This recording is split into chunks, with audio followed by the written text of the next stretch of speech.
ओम साई राम। मैं अनुभूति आप सभी लोगों का हार्दिक अभिनंदन करती हूँ साई अनुभूति चैनल में और अनुभवों की श्रृंखला से एक बार फिर से बहुत प्यारा और अनोखा सा अनुभव लेकर आप सभी लोगों के समक्ष उपस्थित हुई हूँ। लेकिन उससे पहले चलिए सभी लोग हाथ जोड़ते हैं, मिलकर बाबा के नाम का जयकारा लगाते हैं। अनंत कोटि ब्रह्मांड नायक राजाधिराज योगी राज परम ब्रह्म श्री सच्चिदानंद सद्गुरु साईनाथ महाराज की जय। ओम साई राम।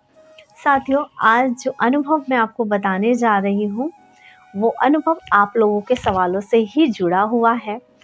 बहुत सारी कॉल्स आती हैं, मैसेजेस आते हैं जब लोग मेरी वीडियो देखते हैं, जब हवन से हुए चमत्कारों के बारे में सुनते हैं और अनिल जी बादशाहपुर दरबार से किसी की ये इच्छा पूरी हुई, किसी की वे इच्छा पूरी हुई, ऐसा सुनते हैं तो लोग बहुत एक्साइटमेंट में आके मुझे कॉल करते हैं और दीदी आप ये बताइए आखिर ये अनिल जी हैं कौन। तो मैंने कहा इतने सारे लोगों को इंडिविजुअली जवाब देने की जगह मैं एक वीडियो बनाती हूँ जिसमें मैं आपको बताती हूँ वो कौन से पल थे, वो कौन से क्षण थे, वो कौन सा समय था जब बादशाहपुर के सेवक अनिल जी साई अनुभूति चैनल से जुड़े। आखिर ऐसी क्या वजह थी कि अनिल भैया मुझसे जुड़े। मैं आपको बताती हूँ कि चैनल मेरा बन चुका था और लोगों का विश्वास दृढ़ होता जा रहा था, क्योंकि जब मैंने लोगों के लिए साई सचरित्र पढ़ी, लोगों के काम बने, लोग मुझसे बात कर रहे थे, लोगों के काम बनते जा रहे थे। मैं जब बोलती थी कि आप विश्वास रखो आपका ये काम हो जाएगा, और उसी विश्वास के साथ जब मैं कहती थी आप बाबा के व्रत करो आपके काम हो जाएंगे। मैंने कुछ लोगों के लिए साई सचरित्र जब उस टाइम पे पढ़ी तो लोगों को सरकारी नौकरी भी मिली, कुछ को प्राइवेट जॉब मिली, कुछ लोगों की तबीयत बहुत सही हुई। तो लोग मेरे पास रोते रोते कॉल करते थे और कहते थे दीदी कि आपने उसके लिए साई सचरित्र पढ़ी, मेरे लिए भी साई सचरित्र पढ़ दो। दीदी आपसे जब बात करते हैं तो पॉजिटिविटी फील होती है, जिस तरह से आप बोलते हो पूजा करो, निश्चल हो के बाबा से प्रेम करो, वैसे हमने करना शुरू करा तो वाकई हमारे जीवन में जो है पॉजिटिव चीज़ें होना शुरू हो गए। अब क्योंकि दुनिया है, इसमें हर तरह के लोग होते हैं। कोई इंसान थोड़ा समझाने से समझ जाता है, लेकिन कभी कभी परिस्थितियाँ इतनी प्रतिकूल होती हैं कि आप लोगों में विश्वास नहीं जगा पाते। कभी कभी मेरे पास ऐसे लोग भी आते थे जो बहुत मेडिकल इशू वाले थे, बहुत बीमार रहते थे। कोई ऐसे इंसान भी मेरे पास जुड़े जिनके घर में बहुत नेगेटिविटी थी और वो किसी भी काम में हाथ डाल रहे थे, वो उनका काम बिगड़ता जा रहा था। घर में कलेश बहुत रहना, ऑफिस में प्रॉब्लम्स होना, नौकरी ना मिलना, ऐसे बहुत सारे, और पूरे विश्वास के साथ। अब हर किसी के लिए साई सचरित्र मेरे द्वारा पढ़ा जाना मुमकिन नहीं था, क्योंकि मैं वर्किंग भी थी। अब अपने ऑफिस के 9 आवर्स मैं सिस्टम पे बिताती थी और उसके अलावा भी हमारे ऑफिस में स्ट्रेच करवाने का प्रावधान था, तो वो टाइम एक्सटेंड हो जाता था। उसके बाद घर के काम वगैरह, क्योंकि कोविड का टाइम चल रहा था तो घर के काम भी हो जाते थे, तो मुझे टाइम नहीं लग पाता था। अब हर किसी के लिए साई सचरित्र करना थोड़ा मुश्किल था। मेरे साथ बहुत दुखी लोग जुड़ते जा रहे थे। कुछ ऐसे थे जिन्हें पढ़ना भी नहीं आता था, जिन्हें मैं कहूँ कि आप साई सचरित्र पढ़ो और आपके काम बन जाएंगे, क्योंकि साई सचरित्र जिसने भी विश्वास से पढ़ी है उसका काम बना ही बना है। और इस चीज़ के लिए मैं अपनी 100% गारंटी देती हूँ कि विश्वास अगर अडिग है तो साई सचरित्र में बाबा निवास करते हैं। बाबा के दिल की धड़कन है, पूरे बाबा हैं साई सचरित्र। लेकिन जब इंसान बहुत दुखी है, वो बीमार पड़ा है, वो कैसे साई सचरित्र पढ़ पाएगा। अब किसी के घर में खाने को बिल्कुल कुछ है ही नहीं, वो मुझे फ़ोन करके कह रहा है दीदी मेरी माली हालत बहुत ख़राब है, आप करो, आप कुछ करो।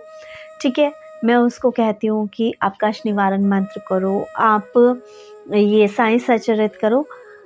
लोग वो विश्वास अपने अंदर क्रिएट ही नहीं कर पा रहे हैं। बूढ़े लोग हैं, हमसे पढ़ा नहीं जा रहा, हमें नींद आ रही है, बहुत सारे सरकमस्टांसेस, बीमार है। अब किसी किसी की फैमिली में ऐसे लोग भी कि मतलब वो अकेला ही है बंदा, लेकिन वो इस वक्त बीमार पड़ा है। कभी कभी ऐसे बंदे कि वो आईसीयू में पड़े हैं, लेकिन डॉक्टर की परमिशन से उनको फ़ोन अवेलेबल है वहाँ पर।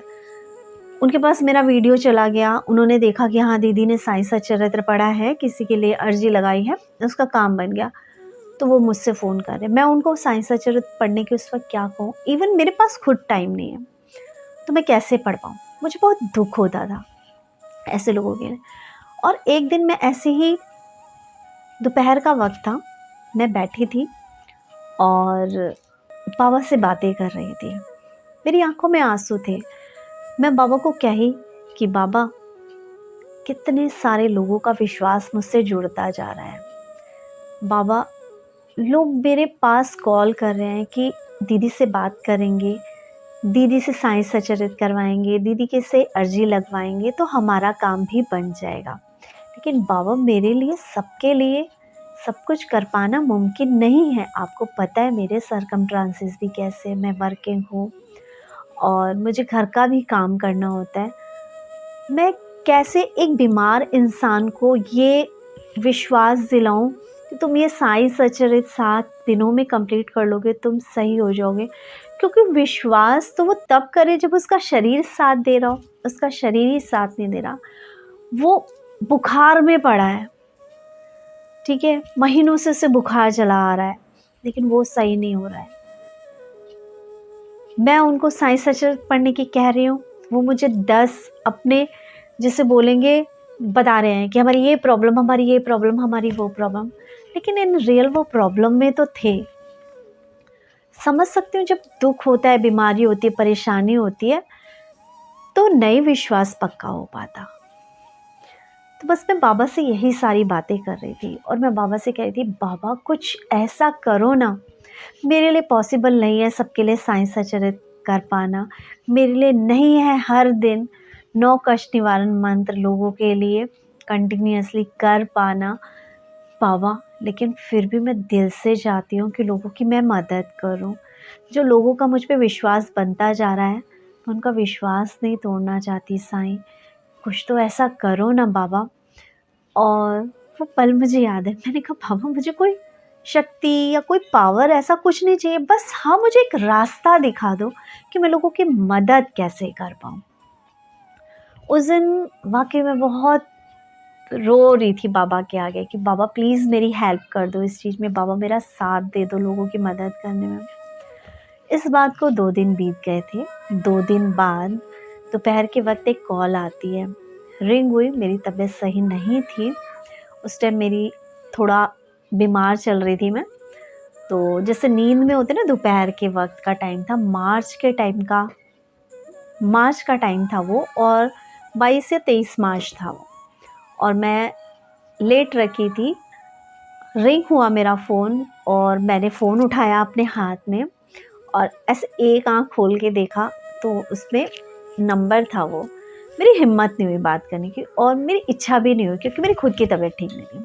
मैंने ऐसे ही रख दिया फ़ोन दोबारा, लेकिन दोबारा फ़ोन रिंग हुआ और मैंने जब देखा तो फिर मेरे मन में पता नहीं एक ये चीज़ आई, क्यों उठाया इस फ़ोन को, हो सकता है ज़रूरी हो। मैंने फ़ोन को उठाया, मैंने बात करी और वहाँ से जो आवाज़ आई थी वो आई थी अनिल जी की, जिन्हें आज हम बादशाहपुर धाम के सेवक के नाम से जानते हैं। और उन्होंने क्या किया, मेरा इंटरव्यू लेना एक तरह से शुरू करा। उन्होंने बोला, अच्छा आपका चैनल है अनुभूति? मैंने बोला हाँ। आप बाबा के अनुभव सुनाते हो? मैंने बोला हाँ।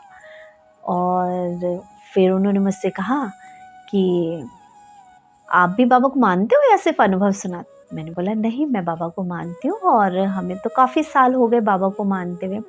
तो बाबा के बारे में थोड़ी बहुत प्यारी प्यारी बातें शुरू हुई कि बाबा सब कुछ कर सकते हैं, और मैंने अपना बारे में बताया थोड़ा बहुत भैया को।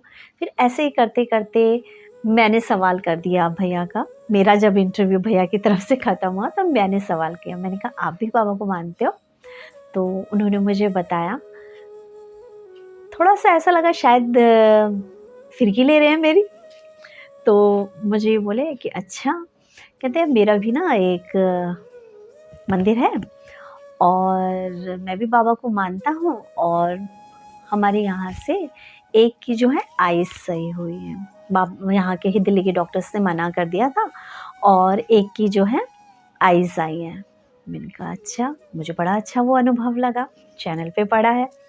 ठीक है, उसके बाद उन्होंने मुझे दूसरा अनुभव बताया कि हमारे यहाँ पे एक लड़का है ऋषभ, और वो सुसाइड करने जा रहा था। फिर किसी ने उनको हमारे यहाँ के बारे में बताया, और वो आया, और आज उनके अपना होटल है, अपना काम है, और जो सुसाइड करने जा रहा था उसने अपनी बाइक भी खरीदी है।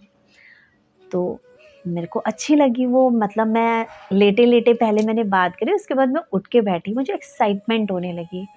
उसके बाद मैंने बोला भैया आप कितना बता रहे हो, आप बाबा से कनेक्ट में कैसे आया? उसके बाद जब अनिल भैया ने अपने बारे में बताया, मेरे होश उड़ गए वो सुन के। अनिल भैया, बहुत लंबा नहीं बताऊंगी, शॉर्ट में बताती हूँ। अनिल भैया एक ऐसे बंदे हैं जिन पे बाबा की असीम कृपा है, और ये एक नास्तिक बंदे हुआ करते थे। इसके अलावा जब ये पहली बार शिरडी गए अपने दोस्त के साथ, ऐसी जिसे बोलते हैं दोस्त ले गया, तो ये बाबा की समाधि मंदिर से बाहर निकले और इन्होंने बाबा को कहा कि आज के बाद नहीं आने का मैं यहाँ पर, 18-20 घंटे की जर्नी करना ट्रेन की, मैं वैसे भी अपनी गाड़ी के बिना कहीं जाता नहीं हूँ, ठीक है, और इतना बहुत पैथेटिक सफ़र था, और मना करके आ गई है बाबा को समाधि मंदिर के बाहर। ये कहते हैं कि मैंने बाबा को शायद जो हाथ भी जोड़े थे या नहीं जोड़े थे, मेरे मन में ना कोई श्रद्धा थी ना भाव थे, और मैं ऐसा बोलकर आ गया। उसके बाद ये वापस आए, उनके इन्हीं दोस्त को जो इन्हें लेके गए थे वहाँ पे अपने लिए स्वरूप खरीदना था। अब ये स्वरूप खरीदने के लिए उसके साथ दोस्ती यारी में गाड़ी में बैठ के चले गए, चलो जी चले राजस्थान चलते हैं, अब बाबा का स्वरूप लेकर आ जाते हैं। उन्होंने अपने लिए स्वरूप लिया। अनिल भैया को भी आज जो बादशाहपुर धाम में बाबा का स्वरूप रखा है, अनिल भैया को भी लगा पता नहीं अंदर से क्या हुआ, और उन्होंने वो स्वरूप को ले लिया। ये बताते हैं कि इनके पास पूरे पैसे भी नहीं थे, इन्होंने कुछ पैसे अपने दिए और अपने दोस्त को बोला, तो उन्होंने इनको पैसे दे दिया और ये स्वरूप लेकर आ गए। और अपने घर में जहाँ पे आज बाबा स्थापित है, वहाँ पे इनका एक्वेरियम बनना था, इन्होंने लाके वहाँ पे ऐसे ही रख दिया। महीनों बीत गए, 1-1.5 महीना बीत गया। अब इनकी वाइफ ना जो है वो थोड़ी जैसे बोले भक्ति भाव वाली है, रिलीजियस टाइप के लिए भी हैं। उनको हमेशा से था कि वो अपने घर में किसी भगवान को स्थापित करें। अब जब उन्होंने बाबा को देखा तो ये भी बाबा की तरफ अट्रैक्ट हुई, और इन्होंने बोला कि ऐसा कर कि अपनी जाट वाली लैंग्वेज में कि आप ऐसा करो कि ना इनको स्थापित करवा दो, प्राण प्रतिष्ठा करा दो। अब अनिल जी टाले जा रहे थे, ठीक। तो एक दिन इन्हें बहुत गुस्सा आया, जब बच्चों को स्कूल भेज दिया तो इन्होंने बोला करवा रहे हो या नहीं करवा रहे हो, वरना मैं रख कर आ जाऊंगी इसको, ठीक है। तो अब वाइफ है और इतने दिनों से प्यार से बोले जा रही है, नहीं सुन रहे। अब जब गुस्सा आया तो आपको पता ही है, जब बीवियों को गुस्सा आता है तो उन्हें भी गुस्सा आ गया। इन्होंने बोला भाई करवाना तो है और आज ही करवाना है। फिर उन्होंने अपने एक फ्रेंड को फ़ोन किया, पंडित जो था कि प्राण प्रतिष्ठा करनी है भाई, आ जाओ करने के लिए। अब वो आया, बच्चों को भी स्कूल से आधी छुट्टी में बुला लिया गया, जल्दी जल्दी में सारा अरेंजमेंट हुआ, बाबा की प्राण प्रतिष्ठा हो गई। और उसके बाद सबने कहा जब प्राण प्रतिष्ठा होती है तो थोड़ा भंडारा भी कराते हैं, तो अब इनके मन में जो जैसे अब भंडारा भी कराना पड़ेगा। अच्छा, अब लोगों की ज़िद और ज़बरदस्ती के उससे उन्होंने बोला चलो ठीक है करवा देते भंडारा। इन्होंने फ़ोन किया हलवाई को, और हलवाई से बोला कि भंडारा बन जाएगा कड़ी चावल का, तो उन्होंने बोला हाँ। तो उसने कड़ी चावल का भंडारा भी बना दिया। अब भंडारा भी हो गया, प्राण प्रतिष्ठा भी हो गई। अब जैसे कभी कभी हस्बैंड लोग भी पूजा कर देते हैं, तो ऐसे ही ये भी कभी कदार धूप बत्ती जला दिया करते थे। अब अचानक से क्या हुआ कि इनकी तबीयत बहुत ख़राब रहने लगी। इन्होंने गुड़गांव में जितने भी डॉक्टर्स थे उनको दिखा लिया, लेकिन इन पे कोई असर नहीं। ये बहुत पागलों की तरह जैसे होते हैं ना, इधर उधर भटकने लगी, इनको बहुत घबराहट रहने लगी। ये कहते हैं कि एक दिन जो उनकी ज़िंदगी का लास्ट डे था शायद, उस दिन इतने बेचैन थे कि अपनी सीढ़ियों में ऊपर नीचे कर रहे थे। जितने लोग अभी बादशाहपुर धाम गए उन्हें पता ही होगा कि सीढ़ियाँ चढ़ के बादशाहपुर धाम के बाबा नज़र आते हैं सामने। अब ये करने लगे और इन्हें लग रहा था कि मैं सुसाइड कर लूँ। ये कहते हैं कि उस दिन मुझे समझ ही नहीं आ रहा था कि मेरे साथ क्या हो रहा है। ये कहते हैं अचानक से जब मेरे अंदर ये विचार आया कि मैं सुसाइड ही कर लेता हूँ, मुझसे नहीं जिया जा रहा है, तो जब ये ऐसा करने की सोच ही रहे थे, अचानक से ये अपने बाबा के समक्ष चले गए और रोते हुए उन्होंने बाबा को बोला, अगर इतने दिनों में मैंने एक दिन भी श्रद्धा से तेरे आगे दीपक जलाया है, धूप बत्ती लगाई है, तो या तो तू आज ऐसा कर, मुझे मार दे या मुझे सही कर दे। और ये बिलख के रोने लगे। उस दिन बादशाहपुर धाम के जो बाबा का स्वरूप है, उसमें से एक रोशनी निकलती है जो उनके सीने से टकराती है और ये 2-3 कदम पीछे जाके गिरते हैं और बेहोश हो जाते हैं। अब उसके बाद जब इन्हें होश आता है तो ये अपने शरीर को बहुत हल्का फील कर रहे थे। ऐसा लग रहा था कि शरीर में से कुछ चला गया निकल के। अब ये ठीक हो गए। अब इन्हें लगा कि वाकई कुछ तो ताकत है इसमें, कुछ तो पावर है कि जो मैं इतने दिनों से परेशानी झेल रहा था, मैं समक्ष क्या इनके और एक रोशनी मेरे अंदर आई और मैं हल्का फील कर रहा हूँ। अब ये बड़े प्यार से बाबा का धूप बत्ती अगरबत्ती करने लगे। अब धीरे धीरे क्या हुआ कि बाबा इनसे बातें करने लगे, बाबा इनके समक्ष आके बैठने लग गए। अब जब बाबा इनके साथ समक्ष बैठने लगे, ये बातें करते थे। अब इनके घर वाले क्या सोचे कि ये वैसे ही मतलब पागलों जैसा सा तो ये हो गया था, ठीक लगता है कि ये वैसे तो सही हो गया, मेडिकल इश्यू तो सही हो गया, लेकिन थोड़ा सा मेंटल थोड़ा सा होता है ना कि दिमाग में कुछ हो गया इसके, इसलिए ये ऐसी हरकतें कर रहे हैं।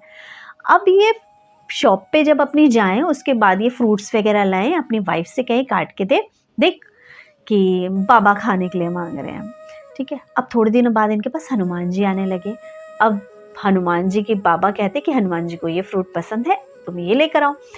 अब ये वो फ्रूट भी लेकर आने लगे और अपनी वाइफ से कहें कि ला फ्रूट काट के दे दे कि देख हनुमान जी को खाना है। अब इनकी वाइफ कहे कि हमें तो कुछ दिख नहीं रहा है, ये लग रहा दिमाग से कुछ ज़्यादा ही हो गया है, बस एक तसल्ली कि चलो जिंदा तो है, ठीक है, जैसा भी है। अब बाद में ये कहने लगे शिव पार्वती भी आने लगे इनके आसपास। ये क्या बताते हैं कि मेरे से भगवान आके बातें करने लगे, एक इस तरफ एक से घेरा लगाने लगे धीरे धीरे, और ना डिमांड बढ़ती जा रही थी कि ये फ्रूट इनको पसंद है, इन पे चढ़ता है कि तू ये लेकर आना। तो एक दिन इनको गुस्सा आया और इन्होंने बाबा को कहा, बाबा ये थोड़ा होता है कि मेरी इतनी इनकम थोड़ा है कि रोज़ रोज़ तुम डिमांड का फ्रूट मंगाओगे और हर फ्रूट मंगाओगे और मैं ला दूंगा, और इतना पैसा नहीं है मेरे पास, ये ज़्यादा हो रहा है कि। तो फिर ऐसा हुआ। अब धीरे धीरे क्या हुआ कि आगे बढ़ती है कहानी और बाद में बाबा इनकी बॉडी में प्रवेश करने लगे। और जब बाबा इनकी बॉडी में प्रवेश करते तो इनका शरीर पत्थर जैसा हो जाता और इनकी आंखें खुली की खुली रह जाती, लाल सी हो जाती और आंसू टाइप के जब आने लगे। तो इस वक्त इन्हें समझ में नहीं आता था क्या हुआ, लेकिन जब इनके घर वालों ने भी उस वक्त इन्हें टच करके देखा तो ये पत्थर हो रखे होते थे। अब समझ में नहीं आया। अब जब ऐसी कंडीशन होती है तो लोग अपने बड़े बूढ़ों से बात करते हैं, तो इन्होंने अपने बड़े बूढ़ों को बताया कि ऐसा होता है कि मेरे साथ थे, पहले मुझे मतलब ऐसे भगवान भगवान दिख रहे थे और अब ना मुझे ऐसा लगता है मेरा शरीर पत्थर हो जाता है और मेरी बॉडी में आते हैं। तो बड़े बूढ़ों ने इनको ये कहा, जो भी इनके बूढ़े बुजुर्ग रहे होंगे, उन्होंने कहा कि ऐसा कर, हाथ जोड़ के बोल कि तुम जहाँ से आए हो तुम वहाँ वापस चले जाओ। अब हुआ किस्सा ये कि इन्होंने, क्योंकि डर भी, ये लोग भी डर गए थे सब लोग, तो इन्होंने माफ़ी मांग ली और बाबा को बोला कि अब आप जाओ यहाँ से, ठीक है। अब बाबा नहीं आते इनके पास थे। उसके बाद इन्हें ना रियलाइज़ हुआ कि इनसे ना गलती हो गई कि भगवान मेरे पास आ रहे थे जिन्होंने मुझे सही किया और मैंने उनको मना कर दिया। अब इनकी प्रार्थनाएं बढ़ गई, इनकी माफ़ी बढ़ गई बाबा कि मतलब मुझसे कि बाबा मुझे माफ़ करो, और जो भी उस वक्त इनकी प्रार्थनाएं रही होंगी इन्होंने बाबा से करी। अब उसके बाद अचानक से एक दिन इनकी जो बेटी थी, ठीक है, अब इनकी बेटी स्कूल जा रही थी और उसकी फ्रेंड आके खड़ी हुई। जैसे उन्होंने उसकी बेटी को देखा तो इनके दिमाग में एक पिक्चर बनने लगी कि इसकी मम्मी बीमार पड़ी है, उसने इस रंग की साड़ी पहनी है, उनके सामने एक और लेडी खड़ी है, मोटी है, उसने रिंग वाला जो है नोज पिन पहना है, और ये सब कुछ चला। अब मुझे समझ में नहीं आया इस लड़की को देख के मेरे साथ ऐसा क्या हो रहा है, मुझे दिखना क्यों दिख रही हैं ये सारी चीज़ें। उसके बाद जब इनकी बेटी वापस आती है तो इन्होंने अपनी बेटी से पूछा कि इसकी मम्मी ने आज कौन सी साड़ी पहनी थी, और एक लेडी खड़ी थी जो इनके घर में गोल्ड नोज पिन पहनती हैं, तो पूछ के बता इससे ज़रा कि मतलब मुझे। तो उसने अपनी फ्रेंड से पूछा कि ऐसा ऐसा है क्या, तो उसने बोला कि हाँ है, मेरी मम्मी है वो, और जो नोज पिन ऐसे करके पहनती है वो मेरी चाची। तो जब इसने मम्मी को बताया, अपने घर में आके बताया कि हाँ ऐसा सच है, तो उनको घर बुलाया गया। उनको अब इनकी बेटी की मम्मी को घर बुलाया गया और उनसे पूछी गई चीज़ें कि तबीयत ख़राब है सब कुछ, तो बिल्कुल सच जो भैया बता रहे थे वो बिल्कुल सच था। तो भैया ने जो भी हुआ होगा उस वक्त, जो बाबा ने उन्होंने दिखाया, जो बताया, इन्होंने बता दिया उसको। अब वो वाली कहानी, वो वाला जो किस्सा था वो सॉर्ट आउट हो गया, उसका तबीयत ठीक हो गई, सब कुछ सही सही। अब एक दिन अचानक से इनके क्या होते हैं, इनके रिलेशन में भाई लगते थे, वो आए, और उसके बाद मतलब वो बता रहे थे कि मेरे घर की कंडीशन इतनी ख़राब है, और क्या बोलते हैं कि आज बहुत प्रॉब्लम है, थोड़ा हेल्प के लिए वो इनके पास आए थे। उसके बाद ना अचानक से बात करते करते इनके सामने फिर एक पिक्चर आ जाती है, और इन्हें इनके घर के छत की टंकी दिखने लग जाती है जिसके नीचे एक लाल कपड़ा रखा है। तो इन्होंने बोला ऐसा कर, तू उठ यहाँ से और तू अपने घर जा, और घर के ऊपर जो देख के कोई कपड़ा पड़ा है, ठीक है। तो ये चले जाते हैं, मई जून का टाइम था उस टाइम पे, ये दोनों जाते हैं हस्बैंड वाइफ और देखते हैं, तो थोड़े हेल्दी हैं ये तो। और जो जहाँ पे टंकी रखी थी उस छत पे वो लकड़ी वाली सीढ़ी होती है ना, वो वाली सीढ़ी से इन्होंने ऐसे जाके देखा, यूं यूं करके इन्होंने चेक किया, तो इन्हें कुछ नज़र नहीं आया। तो बोला कुछ नहीं है, ऐसी जीजा बोल रहा था, ठीक है। फिर उसके बाद ये नीचे आ गए।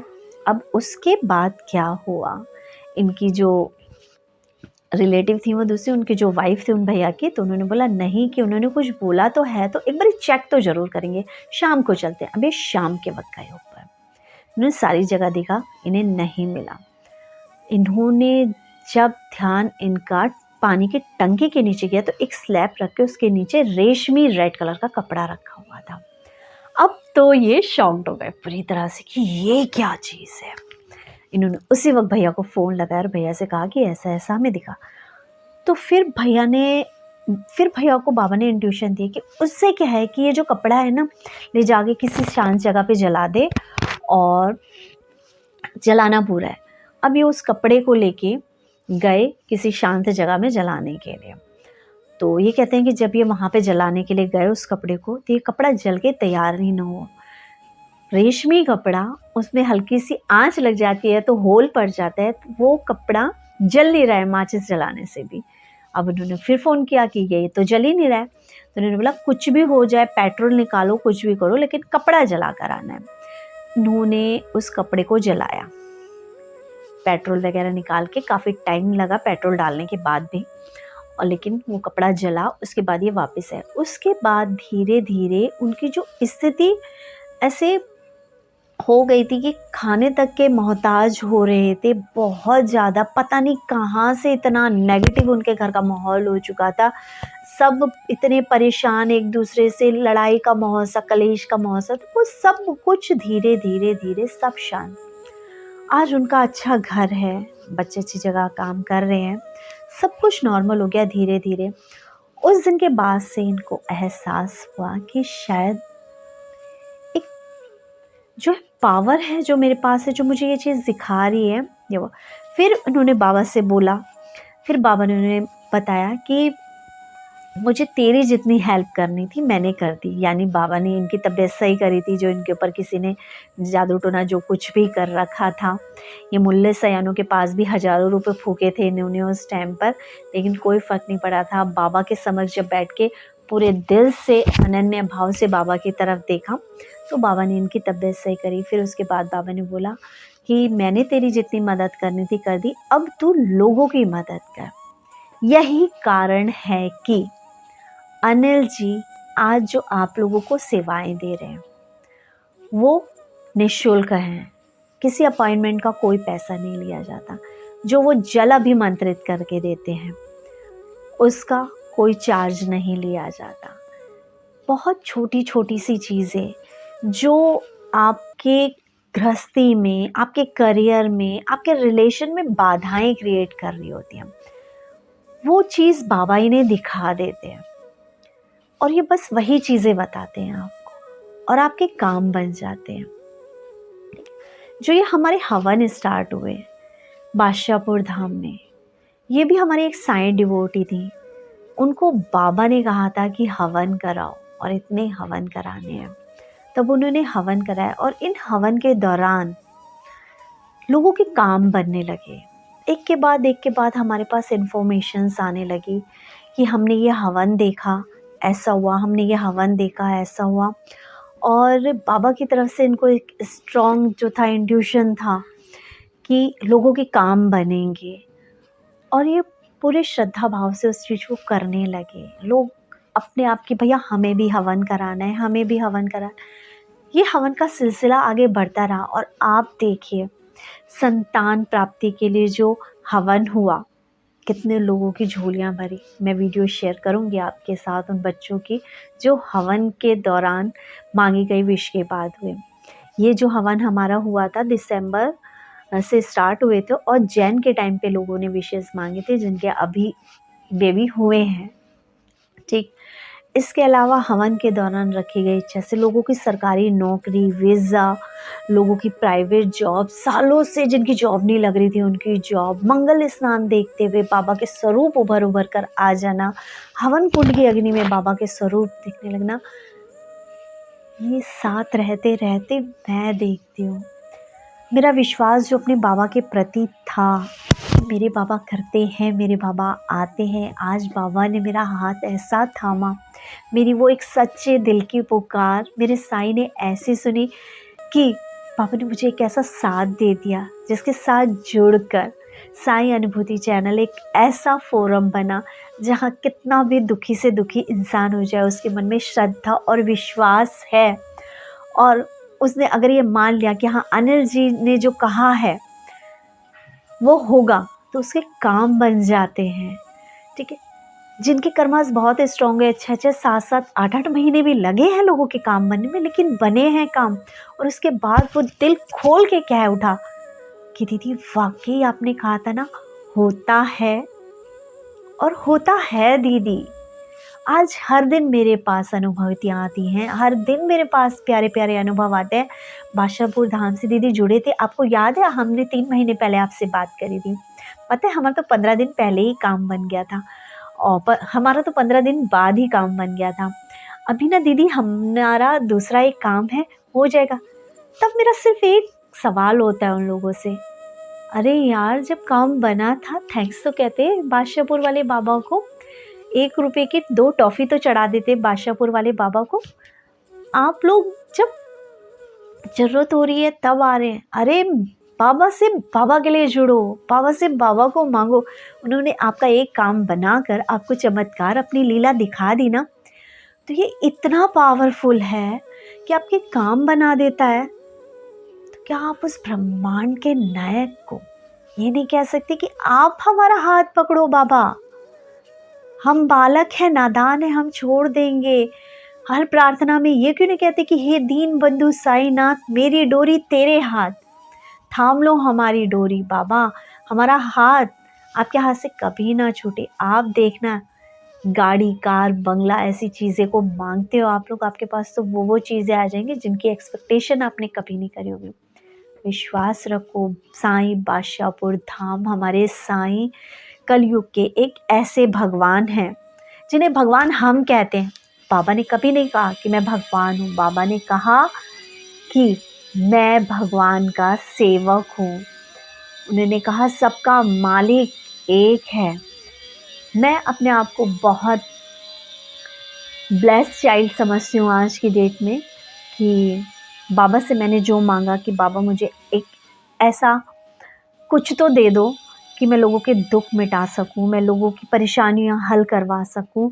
तो बाबा ने मुझे वो साथ दिया और वो साथ है अनिल जी। बहुत सारे लोगों को लगता है, स्टार्टिंग में जब मैंने अनिल जी के बारे में बताना शुरू करा तो कुछ लोगों के बहुत अजीब अजीब कमेंट मेरे पास आए, ये तो एक इंसान को प्रमोट कर रही है। लेकिन बताऊं, मैं उस इंसान को प्रमोट नहीं कर रही, मैं अपने साईं की उस पावर को प्रमोट कर रही हूँ जिसकी ब्लेसिंग अनिल जी पर है और जिस ब्लेसिंग के थ्रू वो लोगों के काम बनाते हैं। सोच पे डिपेंड करता है आप क्या सोचते हैं। जिन्होंने अच्छी सोच रख के इस फोरम से जुड़ा है ना, उन सबके काम बने हैं। और हाथ जोड़ के विनती है उन लोगों से जो इस चैनल से जुड़े थे और उनके काम बने। आज बादशाहपुर धाम के सेवक के लिए एक यही प्रे करती हूँ आप लोगों से कि भर दो इस चैनल को कमेंट से कि हाँ आपका ये काम बना, आपका ये काम बना, आपका ये काम हुआ। कोई पैसा नहीं लिया उन्होंने कभी आप लोगों से आपके काम बनाने का, ठीक है। सिर्फ भोग लगाने की ज़रूर कहा गया है, वो भी चाहे 1 रुपये की 2 टॉफ़ी लगा दो, वो आपने लगाया होगा। तो उस एक थैंक्स, उस एक ग्रेटिट्यूड के लिए एक कमेंट आप ज़रूर करिएगा इस वीडियो को देखने के। इसी के साथ क्लियर तो हो ही गया होगा कि अनिल जी कौन है। इससे अधिक जानकारी और वीडियो में शेयर करूँगी। इसी के साथ ओम साई राम, जय साई राम। चैनल को ज़्यादा से ज़्यादा शेयर करें, लाइक करें, सब्सक्राइब करें और जो प्यारी प्यारी अनुभूति अपने पास रखे हो चैनल के साथ जरूर शेयर करिएगा। ओम साई राम।